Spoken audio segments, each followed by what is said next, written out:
I mean, I think we've had this dream that has accelerated over the last 20, 30 years that somehow there's going to be this computer to come and save us from ourselves, And this is literally the medieval God, this all logical, omniscient creature that somehow fixes everything and creates heaven. It's not going to happen. We have to own our problems. We have to fix our problems. And a big part of that means we have to start talking with each other.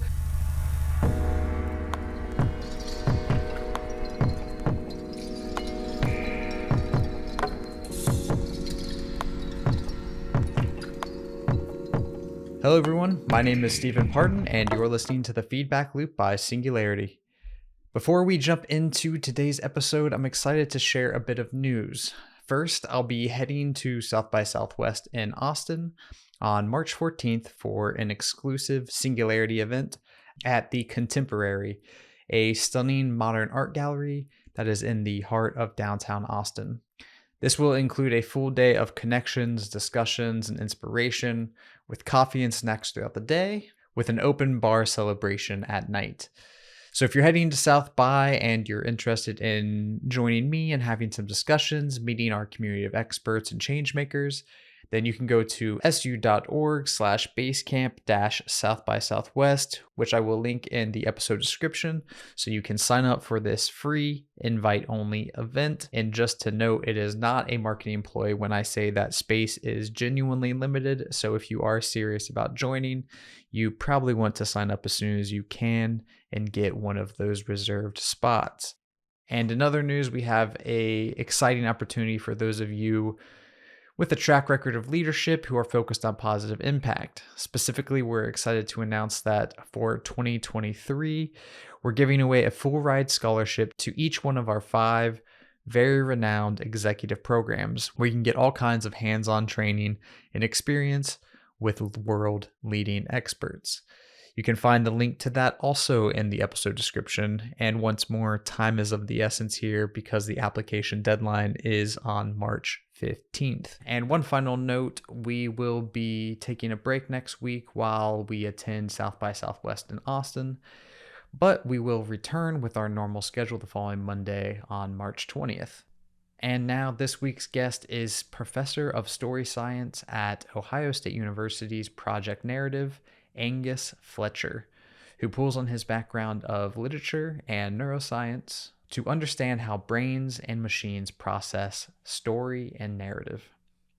Angus has recently made some extremely bold claims, including putting forth a proof that, quote, even a sentient, self-aware, and infinitely powerful computer could never innovate, end quote, because, in essence, it can't engage in narrative thought. Angus is basically arguing that computer AI cannot replicate human creativity, and that all of our expectations around self-driving cars and ChatGPT come down largely to a human-guided prank that pretends to do something it's not really doing. In this episode, I obviously push back on these ideas about narrative limits on computer AI, but Angus makes some strong counter-arguments. I'll leave it up to you to decide what you think, so on that note, please welcome to the Feedback Loop, Angus Fletcher.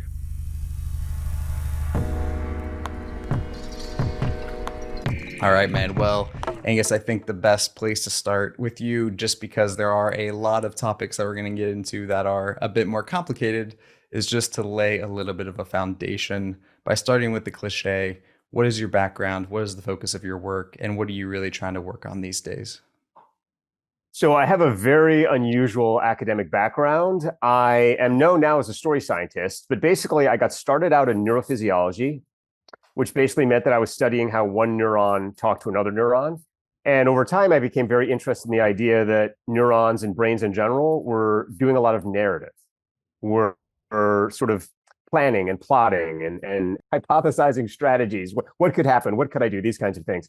And so I was like, oh, I should go study some narratives. And so I went and sort of got my PhD in that. And I've had a kind of unusual career, which has carried me. Now I'm at Ohio State's Project Narrative. Before that, I was at USC and at Stanford. And I work with a lot of different groups. I work with people in Hollywood. I'm now most recently working with US Special Operations. But it's all on this focus on narrative, how narratives work, particularly how narratives work in the brain, and why narratives have evolved to be such a powerful tool in human intelligence. So that's kind of my main background and kind of my main interests. Sure. And so I think with that, we're going to go straight to the big thing that you kind of put forth, which is that you think that computers, and specifically AI, lack the ability to ever really replicate narrative, or let's just say human creativity. And you even say, quote, even a sentient, self-aware, or infinitely powerful computer could never innovate or plan to take over the world. So why is it that this idea of narrative that you do focus on is not something that you feel can be expressed through the technology as we're trying to today? So first of all, I want to make it clear that narrative is, we think of narrative usually as a form of communication, Hmm. but narrative is a lot of how our brain thinks. And the important thing about narrative is it's a mechanism. And it's a mechanism for going from cause to effect. And computers work through logic. So all a computer is, when you break it down, is a set of logic gates, specifically a set of NAND NOR logic gates. And those logic gates and logic in general have been known around for hundreds, really thousands of years, back to Aristotle's Organon. And they think in equations. And equations are just fundamentally different from narratives. They're just different mechanisms. The way I often explain it to people is it's like the difference between a hammer and a saw. It's just two totally different tools. And the human brain has evolved mechanisms to do both logic and narrative. And both of those mechanisms can be non-conscious. So sometimes when people say, oh, well, what about consciousness? What about emergent properties? These kinds of things.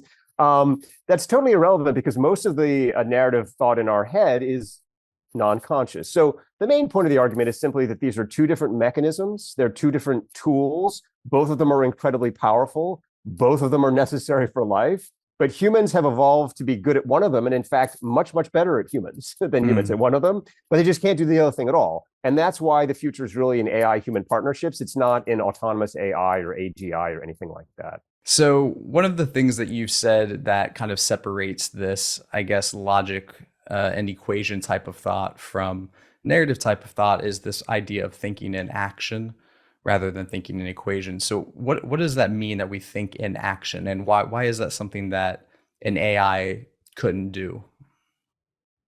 So let's start with AI, because I mean, what an AI does, which is amazing, is an AI thinks in truth. The purpose of Hmm. logic, as it was developed and devised, is to determine what is true. And so an example of something that is true is 2 plus 2 equals 4, or 2 plus 2 is 4. So true things are eternally true. They exist in the mathematical present tense. They don't change. There is no change in truth. Truth doesn't change over time. So it's important to understand that that's the power of how computers think, but that's also the limit of how computers think, because if you want to think in terms of a cause and effect, the most fundamental thing about a cause and an effect is they cannot occur at the same period of time. A cause must precede the effect. And if you are thinking in the mathematical present tense, that means you cannot think in terms of cause and effect. What Hmm. you have to do is you have to think cause equals effect. And this is what computers do. So a kind of classic computer thing is to say fire equals smoke, Hmm. or smoke equals fire. And that's very useful in terms of signs and semiotics and whatnot. But when you actually start to get down to physics, there's a big difference between whether or not fire comes before smoke or smoke comes before fire. And computers can't do that. That doesn't make any sense to them. And this is why computers think in correlations. I mean, computers look for correlational patterns, and they can look in for hundreds, thousands, millions of correlational patterns, which is one of the reasons that they're so good at identifying two apparently disconnected things. But they can't do that simple human thing, which is to say, oh, fire causes smoke, as opposed to fire equals smoke. So the big challenge here that you're pointing to is that there's a inability for a machine that's computing in the present moment to consider a span of time. Consider the span of time that life takes place in is not something that a computer can capture because it has to compute in snapshots. Is that kind of what you're saying? Yeah, so computers, sometimes people say to me, well, Angus, don't you know that computers can do time? I mean, this is totally ridiculous. I mean, obviously, mathematically, right, you can have a mathematical curve. But to your point, it's not actually time, it's snapshots. Mm. And so I mean, the way to think about it would be the way to think about a kind of an old time film reel. And when you watch a 35 millimeter film, it seems like things are moving on the screen. But of course, in reality, that's a series of frozen images that are just moved to create the illusion of motion. And it's the same thing, if a computer is playing chess, a computer is not thinking, oh, here are all the possible future states, and this will happen and this will happen. It's not thinking these causal chains. It's just thinking of all possibilities simultaneously as probabilities. It's just a different way of thinking. And it's not a worse way of thinking. It allows you to do lots of things that a human brain could never do. But it also means that because it's a different way of thinking, again, like a hammer and a saw, there are these things that the human brain can do that the computer can't. Could it be argued that our brains are somewhat doing the same thing, though, operating on heuristics that are kind of taking segments of input at a time? And even though we have a lot of parallel processing that kind of coalesces this into a seamless experience, there are things like the binding problem and whatnot, where we seem to, be getting packets of sensory experience that do kind of have that snapshot feel. So how do you reconcile that? Well, because the human brain is part computer. So my argument isn't that like human brains are ontologically different from computers. My argument is that there are multiple mechanisms of intelligence, and the human brain is like a Swiss Army knife, and it contains a lot of them. And the computer just takes one of those mechanisms and expands it. So to give you the kind of evolutionary basis of this, Yeah. let's go back 520 million years to the evolution of the earliest neurons. What are those neurons doing? What is their function? They have two primary functions. The first is vision. Vision is about inducting information from the environment and processing it to find patterns. It's computational. Early vision neurons are on-off sensors. The light is there, the light isn't there, And our visual cortex is ultimately one of the most powerful computers on Earth. It can do extraordinary feats of pattern recognition and real-time processing, all this kind of amazing stuff. That was only half of what things needed to survive. The other thing that they needed to do was to generate action. Why did they need to generate action? Well, because things were trying to eat you. And so if something is trying to eat you, it's all very well to see the thing coming towards you, but you also have to be able to move unpredictably. So you have to be able to generate new and original actions. And this is one of the reasons why a lot of our brain just kind of pulses spontaneously. A lot of our brain is engaged in spontaneous action generation. This is why we get anxious and worried as humans, because there's all these different things kind of going on in our brain that are sparking and creating tension and so on and so forth. That's also why we're creative. I mean, that tension, that anxiety then usually fuels creativity and so on and so forth. So that early primitive action generation mechanism then became parts of the human motor cortex and came into what's often called the default mode network, or the kind of center of imagination, which thinks in stories. Most of the time, you imagine yourself role-playing and doing things like that. And so it's a different tool that evolved for different functions. And if one of them was better than the other, the human brain over these 500 million years would have gone in that direction. But instead, what happened is it kept both of them around. And that's because vision and computation are very, very good in high data, stable environments. And action generation is very, very good in low and no data environments that are volatile and uncertain, because you don't know what to do. So you got to try something. And that something that you try has to be new. So these are just totally different mechanisms of thought that evolved to keep us alive. And the miracle of AI is it's taken one of those and just turbocharged it. And that means that when you have a stable data-rich environment, of which logistics is a good example, there's a lot of them that computer AI people can point to. Computers are enormously powerful. But the moment you get volatility and uncertainty, AI gets very fragile, and it starts to do very odd things. And that's why you're never going to have a self-driving car. You're never going to have a computer doctor. You're never going to have any of these things, because they bring with them this inability to deal with the very kinds of situations that human brains are comfortable dealing with normally, which is low data information situations.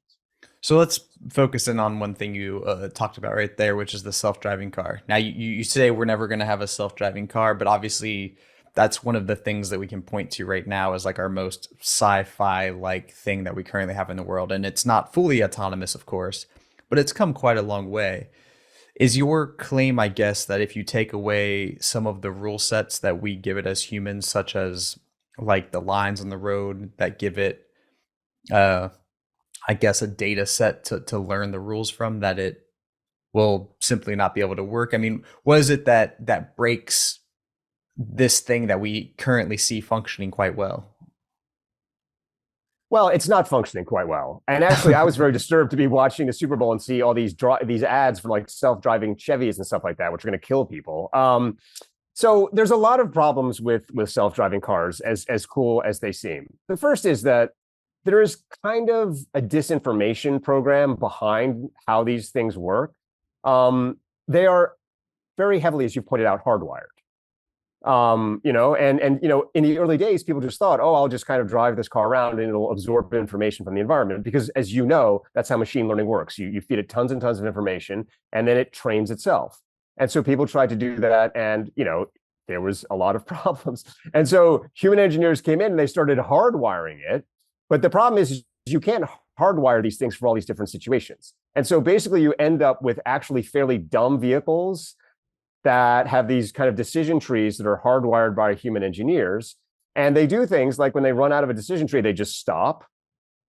I mean, that's probably better than doing other things, right? If you don't know what to do, but that still can cause a lot of problems if you stop inappropriately.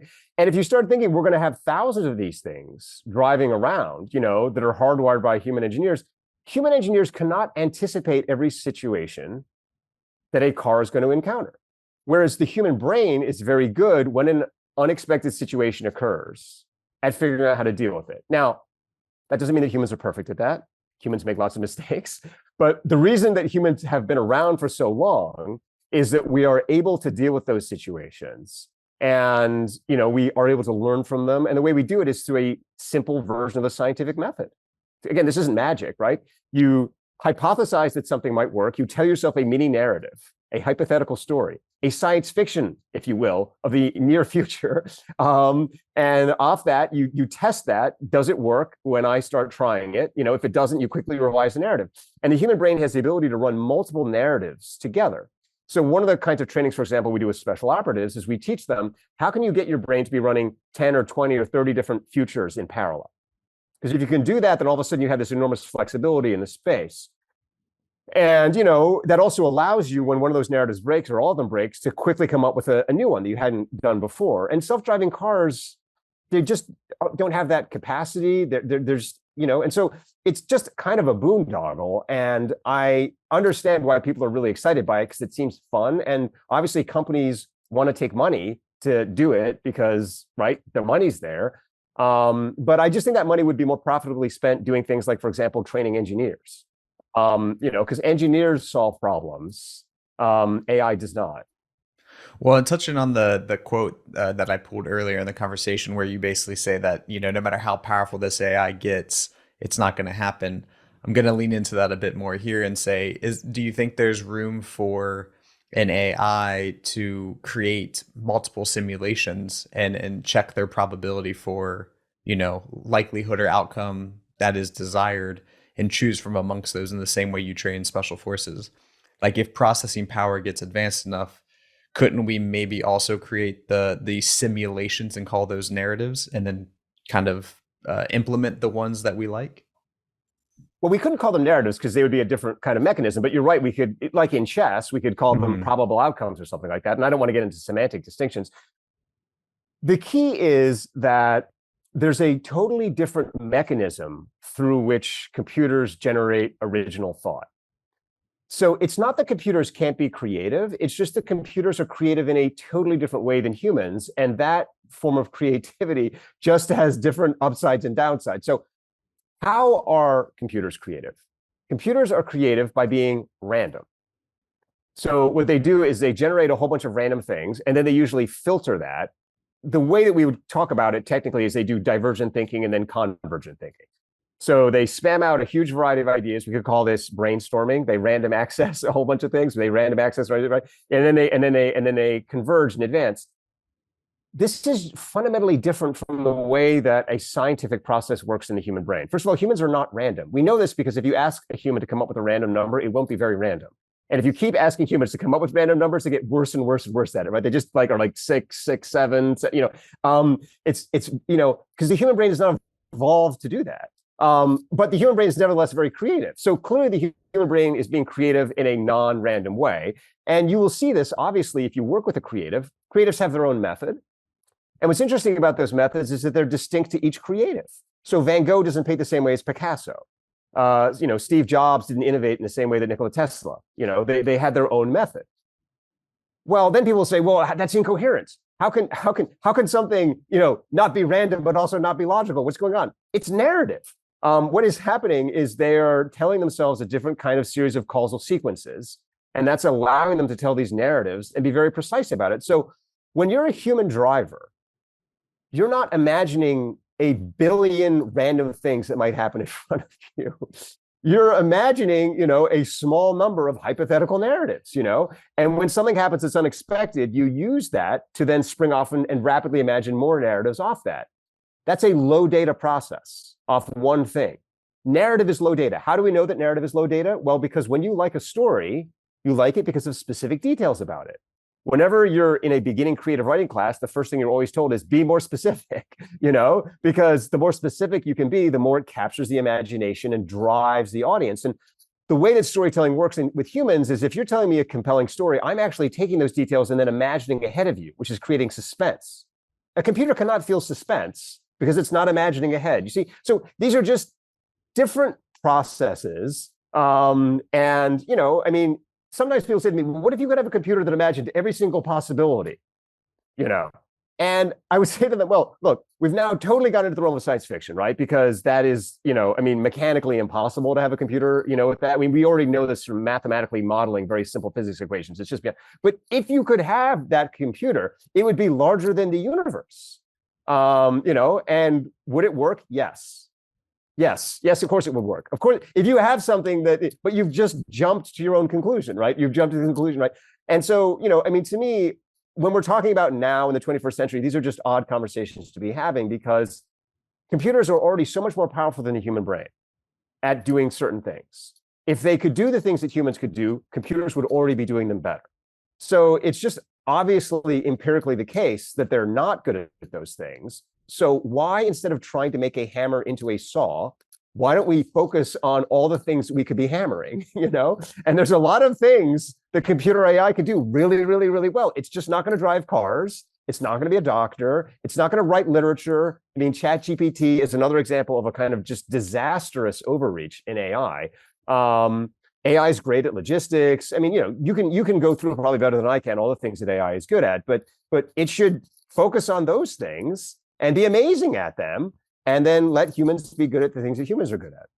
Yeah, let's touch on ChatGPT because I know that there's somewhere I think on your website where you very explicitly call it a prank, and that it's tricking people, I think is your wording. What's going on there that kind of while the world revels in the joys and the revelatory power of this new technology, you seem to be very skeptical. Why is that? Well, to credit myself, I've been skeptical about it for many years now, ever since I was first brought in to work on NLPs. And so, to me, this is like this weird surreal experience, of people who predicted that kind of crypto was a bubble, and then somehow people kept investing in crypto, and at a certain point, so many people invest in it that you're like, wait, is it real? And then, of course, eventually it bursts. It's just important to understand what is going on with these NLPs. It's a very, very basic mechanism, which is just mass mix and match. It's just taking huge numbers of sets and randomly mix and matching between them. So what you're basically getting at is the most effective plagiarist in history on a semantic level. But it's not producing ideas. It doesn't understand ideas. And it doesn't understand, more importantly, the narrative components of the texts. And the narrative components are why things work. So narrative is basically causes and effects. And so a narrative says to you, this is why this works. A narrative is a rule of nature or a rule of society. And these machines are completely blind to all that. They can only just mix and match the semantics. So they're not actually engaging in the thought. And the simple way to understand this, I guess, if you want to kind of get technical about it, is action verbs. So action verbs are the simplest example of narrative. And famously, natural language processors just cannot handle action verbs properly. Why? Well, because an action verb, takes place in time. So the way that a natural language processor has to deal with an action verb is it has to break it into a proposition. So, for example, Aristotle runs has to exist in the mind of the NLP as Aristotle is running. So a action is turned into a quality. This is the same thing that happens in medieval logic and produces medieval science and all the insanities of medieval science. Well, why is this a problem? Well, when you turn an action into a quality, you're first of all eliminating its origin. It's not something that starts at a particular moment in time, right? It's just something that is eternal. It just is. You're also eliminating the source of the action. It's no longer that Aristotle or his legs or his muscles or ATP or something like that is causing the running. It's just the running exists, And so you immediately just vault into magical thinking. And so what's happening with all of these texts is they're engaging in the same thought process that produced medieval science, that produced the literature criticism of the mid-20th century. This is another one of my favorite topics. I don't know if anyone's taken a literature class in the last 20 or 30 years, but there's this thing called deconstruction, which is essentially proved that no literary text actually means anything, and you can actually read Hamlet and it's not about Hamlet and this is of course nuts to a human, but is logically true because the logic can't perceive all the things that's going on there. So basically, these machines are just not competent to understand what is a very, very important feature of texts, and they make the mistake of thinking that the texts contain reality, whereas actually texts are a memorial tool invented by humans to prompt processes in the human brain, which do not exist on the text itself. So what that makes me think of, though, is the idea of the output and whether or not it really matters how you get there. And I guess my point with that is it so bad if ChatGPT or these self-driving cars are not doing it in a way that is authentically human, but still gets the same results? And in a sense, I guess I'm saying if they can pass the Turing test and if they can appear as thoughtful as us, if I can write a prompt into ChatGPT, tell it to give me a story and it gives me one, does it really undermine the value that we're getting from it? I mean, does this maybe warrant still investing in this approach, even though it's not the most authentic approach?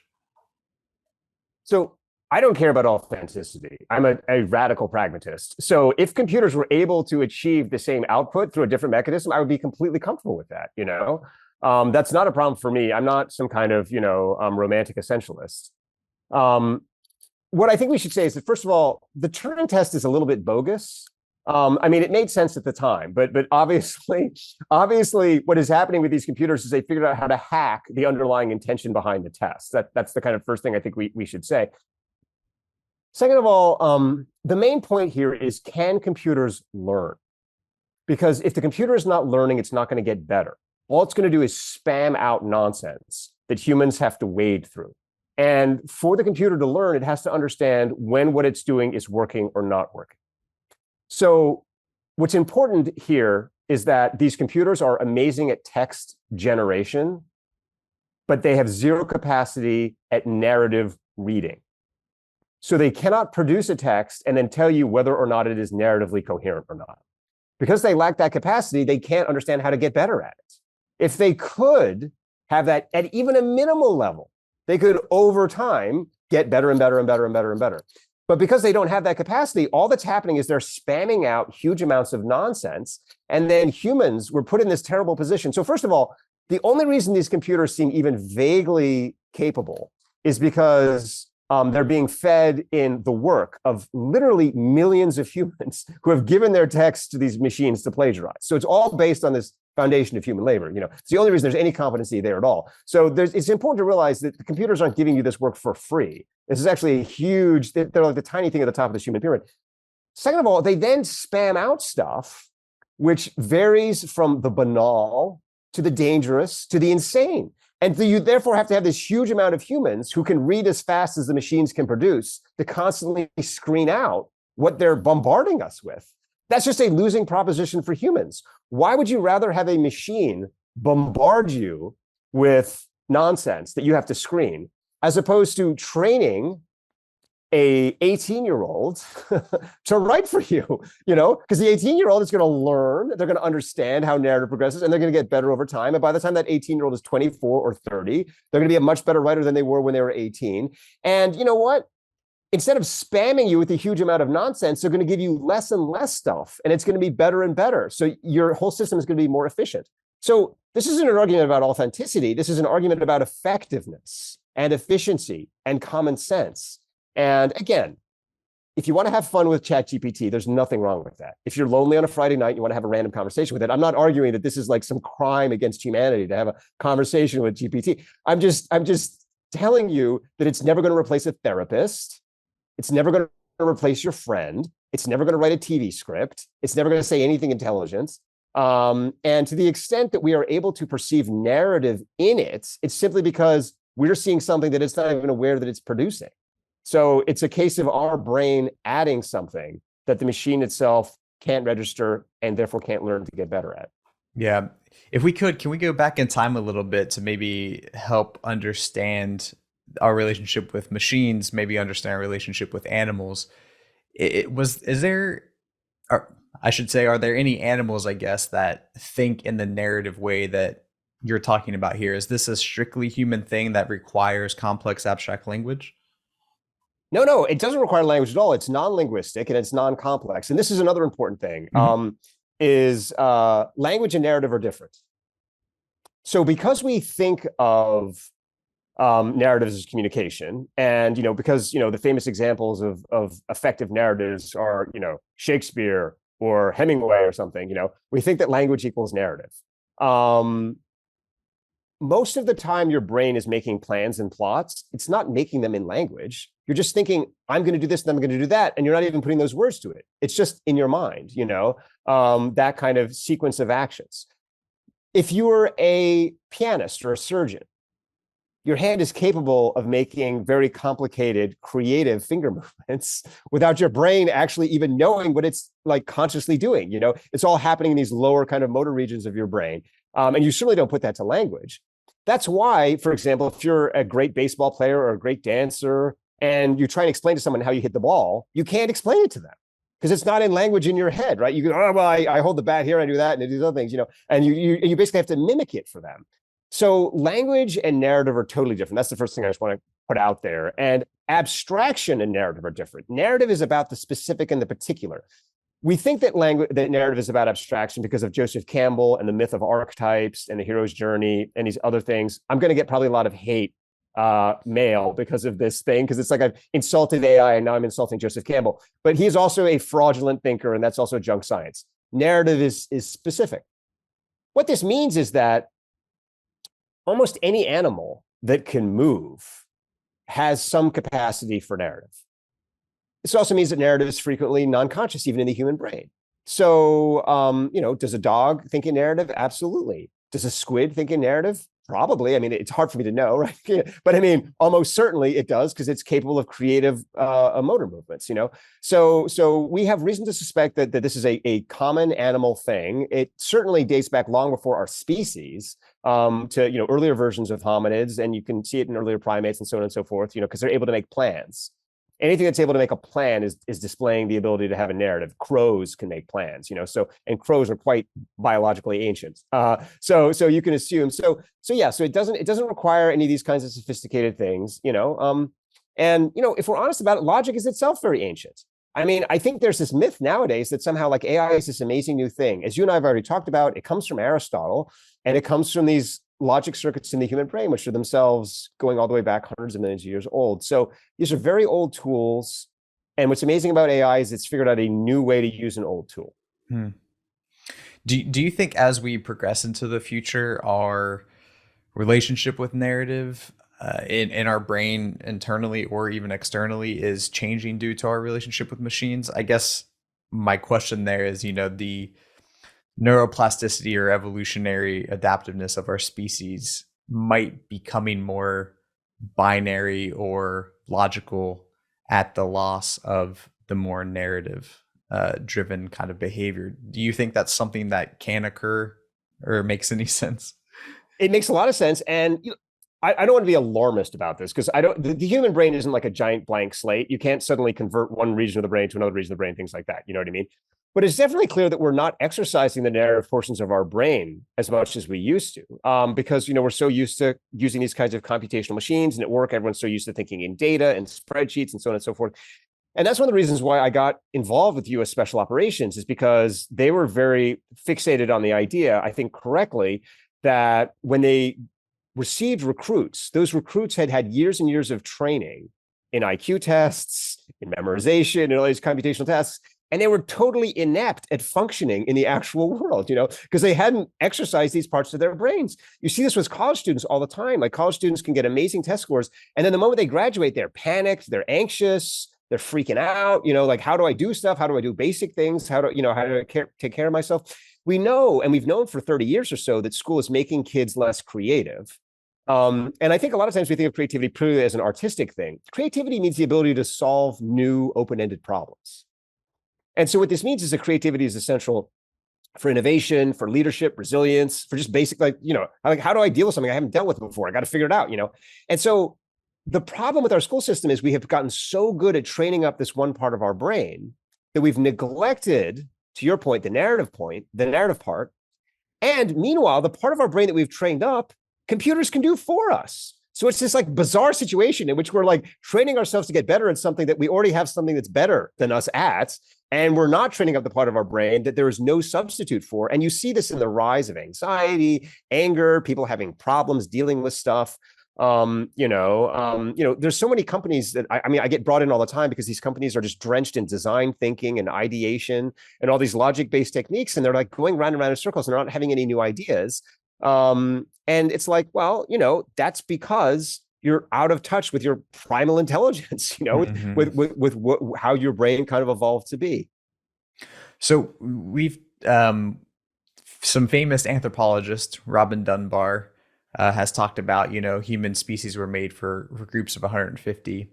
And people like Yuval Harari have talked about the fact that the reason we got to the societies as large as they are now is because we had narratives. We had religious narratives mostly that kind of glued our species together, but larger narratives as well that helped us trust each other even if we didn't know who somebody was.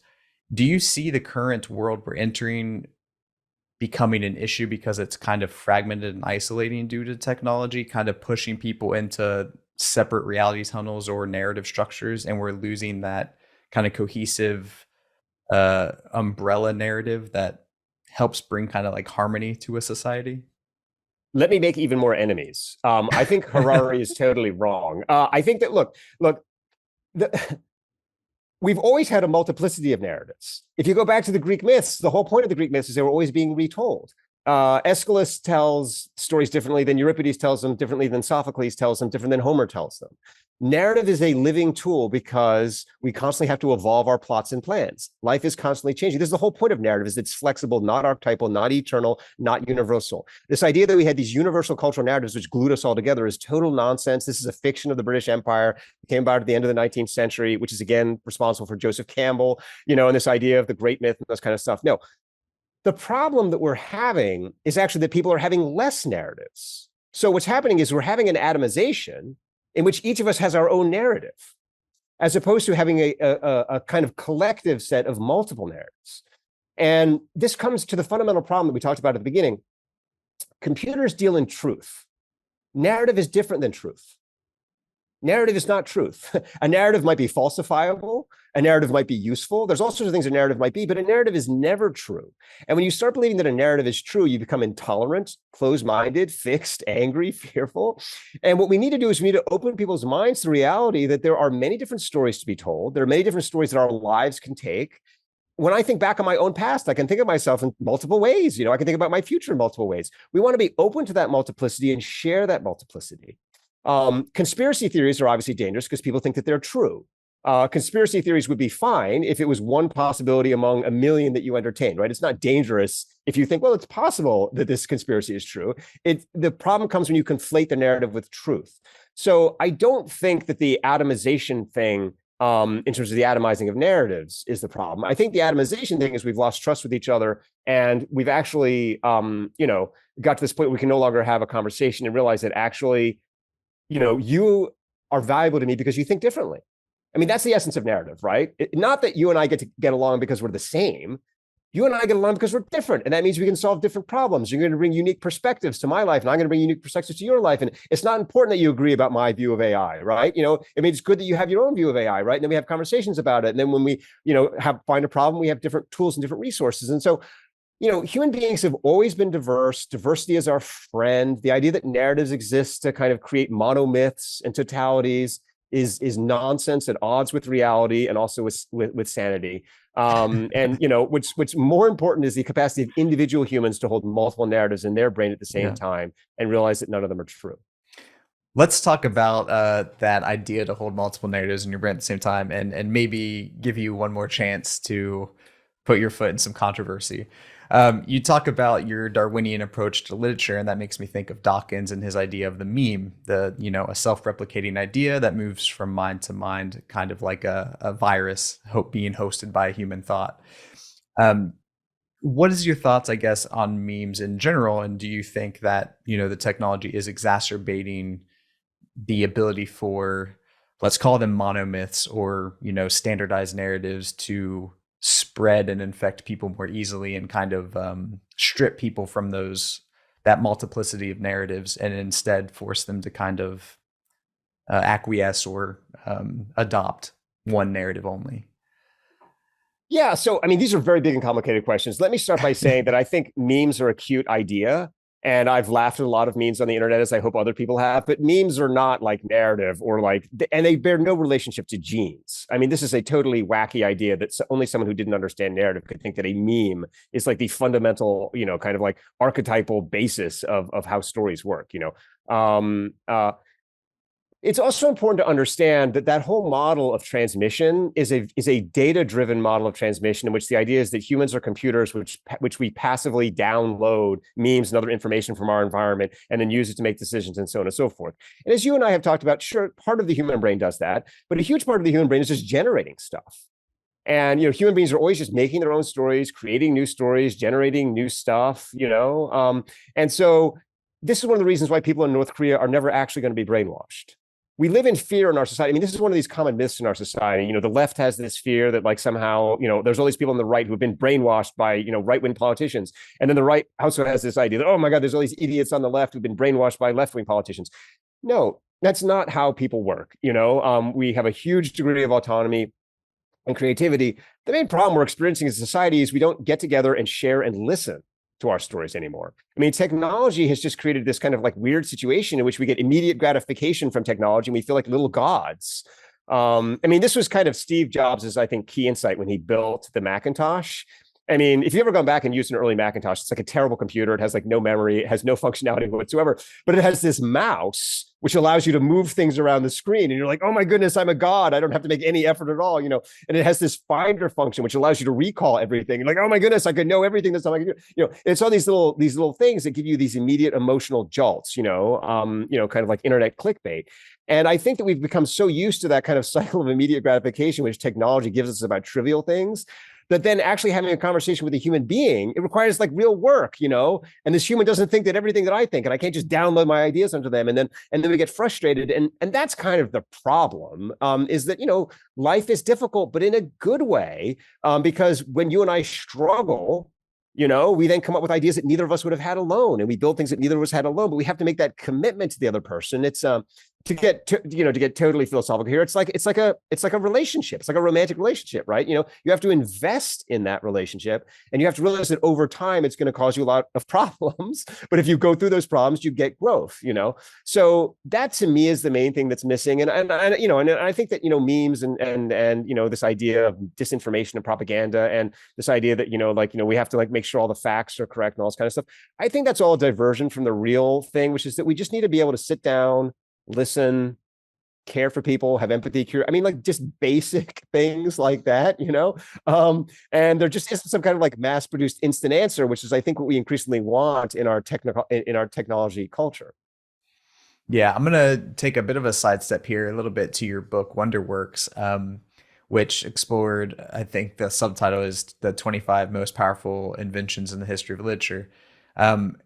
Could you maybe give us a bit of a framing in terms of what the most recent one is, and maybe even what the first one was, and we can get this picture of kind of how literature has evolved and maybe is going to evolve?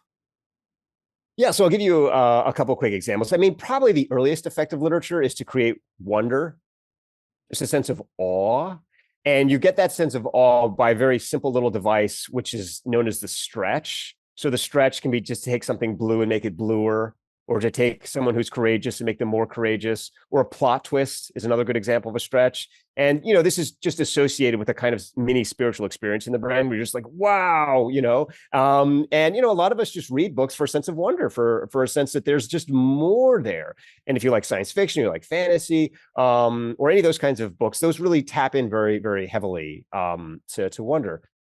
A much more recent invention would be detective fiction. And detective fiction is great at training scientists, because what happens in detective fiction is you get a few kind of random pieces of information, and then you start to make guesses, and then you see, are my guesses correct? And so I am a huge fan of detective fiction if it's done well as a way of kind of training young minds. And the main point that I was sort of trying to make in the book, well, I guess maybe there's two main points. I mean, one is just that who knows what's going to be invented by future generations, because the whole point is we can't predict it. If we could predict it, it would be logical, and it would be a deductive science as opposed to a kind of narrative empirical science. But the other point of the book is that we are trained in school to think of stories and literature as a way of getting other people to do what we want them to do. So we're trained, like, if I tell you a good story, then you'll buy my product, or you'll elect my candidate, or you'll have the opinions that I want you to have. And I can't tell you the number of young writers I work with who are like, if I could just write a story that convinced people that climate change was bad, I would change the world, And, my point in there is that, like, beyond the fact that that is a totalitarian way of thinking about literature, it's not really how literature works or what literature's primary function is. Literature's primary function is to change the stories you tell yourself. Literature is an opportunity to change the way that you yourself think. And so what I go through in the book is I basically say, if you want to be braver, here are stories that can boost your bravery. If you want to be more optimistic, here are stories you can use to, if you want to process grief, if you want to be more curious, if you want to think more like a scientist. So I just go through the book and basically talk about how, instead of doing what we do in school now, which is just feed everyone the same books and then interpret them through the same method, which is some version of close reading, where we write like a 5-paragraph essay about them.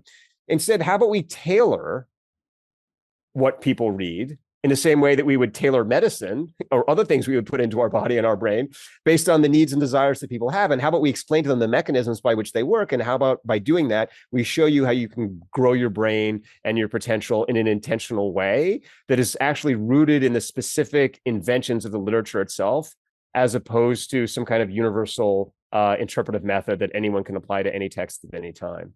I'm going to bring both our worlds together here and ask, do you think that that is a key way then to kind of navigate the rapid change of technology that we're experiencing right now, that we need more kind of access to customized narrative to help us understand our relation to the world? Yeah. So first of all, I'm a huge fan of near-term science fiction. I think that's a great source of creativity. I don't think we can ever have enough clever near-term science fiction. People who are really thinking deeply and writing these stories. I mean, we wouldn't have the space program without near-term science fiction. I mean, so much of science really does come from people imagining it before it happens.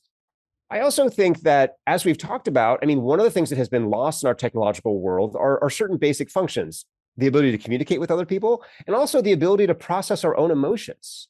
We have a very hard time now processing our own emotions, and we just generally like to do things like mindfulness, which is, okay as a short-term thing, but which doesn't actually help you do the deep work of going through your memories, processing your grief, processing trauma, processing all sorts of kinds of things, shame, embarrassment, whatever. And I think the wonderful thing about literature is we've all read a book at some point, which has helped us grieve. It has stimulated a memory and it has helped us process that memory. And this is just stuff you have to do as a human, is you have to work through your past and your memories and your narratives. So there's this huge function, I think, for literature in a technological world. And the more technological we get, the more logical we get, the more we're still going to have to find ways to deal with the fact that we are emotional, we are narrative, and these aren't bad things. There's a lot of intelligence in emotion. We can maybe talk about that in another episode if you want. But I mean, there's a lot of intelligence in all these kinds of things, and literature can kind of help us access our full intelligence. and not just kind of make ourselves into kind of like mini computers. Yeah. Well, looking forward then, let's say 100% that your proof claim is definitely valid. Everything is as you say it is. What are the implications? What does that mean in terms of where you think we should invest our time and energy as a society? What does that really mean as we navigate what is right now looking like a pretty insane revelatory moment for AI and technology? Well, the first thing it means is that AI is not going to solve our problems for us. Mhm. I mean, I think we've had this dream that has accelerated over the last 20, 30 years that somehow there's going to be this computer to come and save us from ourselves, And this is literally the medieval god, this all logical, omniscient creature that somehow fixes everything and creates heaven. It's not going to happen. We have to own our problems. We have to fix our problems. And a big part of that means we have to start talking with each other, because it's only communities and groups that can solve problems. I know we live in this world where we think I'm really smart and I can somehow convince everyone if I give them enough data to do what I want them to do.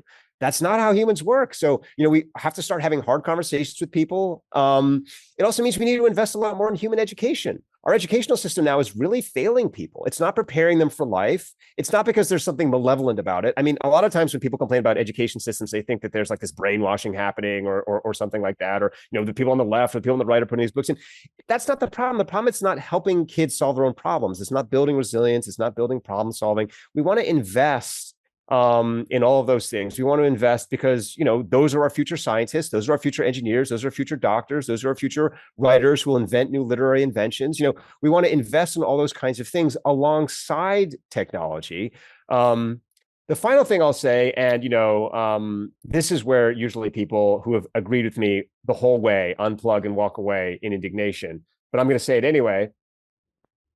The narrative elements of the human brain are mechanical. What that means is you could build a machine to do narrative. It's just not a computer. And so if we really, really value narrative and we think that that's going to be very helpful to us, we should also start investing in alternate forms of intelligence, of non-human intelligence. I can't really call them artificial intelligence on this podcast because artificial intelligence means computational artificial intelligence, but they would be other mechanical forms of intelligence. And I've sort of sketched out some of the ways in which that could work. And it's not like an insolvable problem. So if people are really, really interested in having a narrative machine, you could go ahead and you could build that. You could invest in that, and it could help you solve problems that human brains couldn't solve. Yeah, I can't let you drop that bomb on us here and just walk away. So, I mean, can you give us a bit of a hint of what kind of machine that is? I mean, are we talking something like a synthetic biology? Are we talking something more, analog? Like, what kind of machine that's not a computer or AI gets us there? Well, I think, look, the first thing to say is we don't actually have the hardware capacity to really do this yet, because one of the things that's important about the way the human brain works is it doesn't run on a continuous flow of electrons. That's one of the things that allows it to work without design. I've talked about this. If people are interested, I have a bunch of science papers on this stuff. But so first of all, you'd need to be able to build a machine where kind of each of its individual units was self-powered so that it could make these connections that are electron independent, just like in our brain. Our one neuron connects physically, not electronically, so that would be an example of the kind of hardware thing you'd have to do. So the main thing is what we would probably want to do is we'd probably want to look to the human neuron for inspiration, but then we'd want to then go outside to engineers and say, here's what the function is. Let's go ahead and try and find a different way to do it. I've talked to people at MIT. I've talked to people at DARPA. There are conversations underway about this kind of stuff. But, again, it's like when ENIAC was built. ENIAC was a mostly useless piece of technology. It was enormous. I mean, it took up like this huge building, in downtown Philadelphia or wherever.